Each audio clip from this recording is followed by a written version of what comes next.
ये कहानी बैंगन के अचार की ही नहीं, बल्कि सखावत और मोहब्बत का राज है।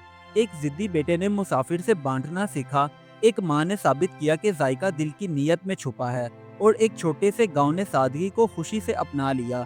आखिरकार ये साबित हुआ कि बांटने वाला हमेशा जीतता है।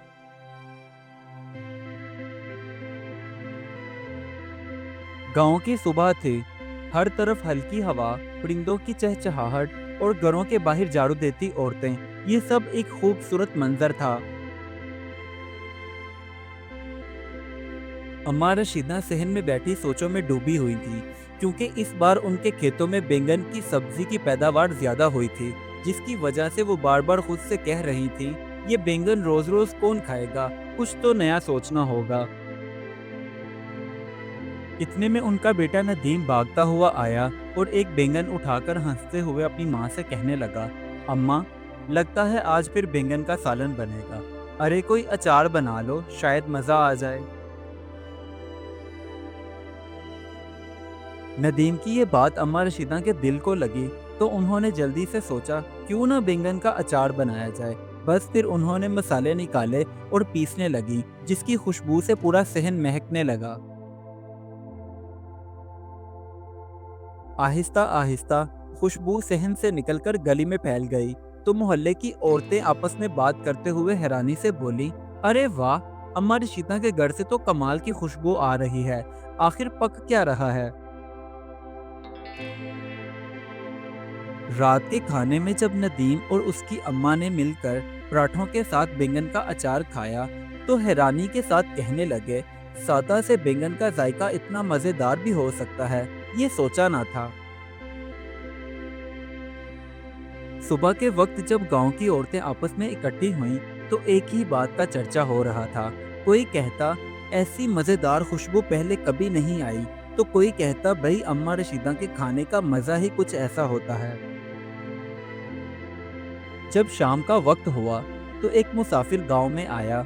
बेचारा भूखा प्यासा कपड़ों से गर्द झाड़ते हुए आया और अम्मा रशीदा के दरवाजे पर पहुंचकर अदब से बोला, माँ जी, कुछ खाने को मिल सकता है।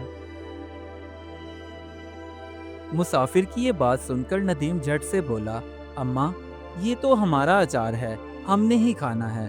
तो उसकी अम्मा मुस्कुराकर कहने लगी, बेटा, बांटने से रिस्क कभी कम नहीं होता। अम्मा रशीदा ने उस मुसाफिर को पराठे और बैंगन का अचार पेश किया, तो उसने शौक से खाया और आंखों में आंसू लिए दुआ देने लगा, अल्लाह आपका घर हमेशा खुशियों से भरा रखे। एक दिन गांव की सभी औरतें मिलकर अम्मा रशीदा के घर पर आईं और आकर एक ही सवाल करने लगी, अम्मा, आप बैंगन का अचार कैसे बनाती हो, हमें भी सिखा दो। अम्मा पहले तो उन सब औरतों की बातें सुनकर मुस्कुराई, और उसके बाद अम्मा ने सबको बैंगन का अचार बनाने का सारा तरीका बताया कि किस वक्त कौन सी चीज़ और कितनी मिकदार में डालनी है। नदीम को भी अपना रवैया याद आ गया, तो वो अम्मा से कहने लगा, अम्मा, कल जब वो मुसाफिर आया था तो मैंने गलत किया, इसलिए आप मुझे माफ़ कर दो। तो अम्मा ने प्यार से उसके कंधे पर हाथ रखते हुए कहा, बेटा, यही तो असल जीत है कि अपनी गलती मान ली जाए। अब अम्मा ने जो बैंगन का अचार बनाया था, उसे छोटे छोटे मर्तबानों में डालकर गांव की सभी औरतों को तोहफे में दिया, तो सब खुश हो गईं और दुआएं देने लगी। एक रात नदीम सो रहा था, तो उसने ख्वाब में देखा कि गांव के बाजार में एक बड़ी सी बैंगन के अचार की दुकान है, जो उसकी है, और वो वहां खुशी खुशी बैठा हुआ है। अब हर घर में पराठे और बैंगन का अचार होने लगा। बच्चे खुश थे, बड़े मुतमईन, और गांव की फिजा में एक नया जायका बस गया था। कुछ दिन गुजर जाने के बाद वही मुसाफिर वापस आया और हंसते हुए अम्मा रशीदा से कहने लगा, माँ जी, आपका दिया हुआ जायका मेरी जिंदगी का सबसे बेहतरीन खाना था। और उसने नदीम को भी दुआ देते हुए कहा, बेटा, सखी बनोगे तो कभी खाली हाथ नहीं रहोगे। यूं बैंगन के सादे से अचार ने सबको सबक दिया कि बांटने से खुशियां भरती हैं, اور دوسروں کے دل جیتنے سے اپنی زندگی سنورتی ہے۔ اس کہانی سے ہمیں یہ سبق ملتا ہے، اصل خوشی دوسروں کو کھلانے اور بانٹنے میں ہے، نہ کہ سب کچھ اپنے لیے رکھنے میں۔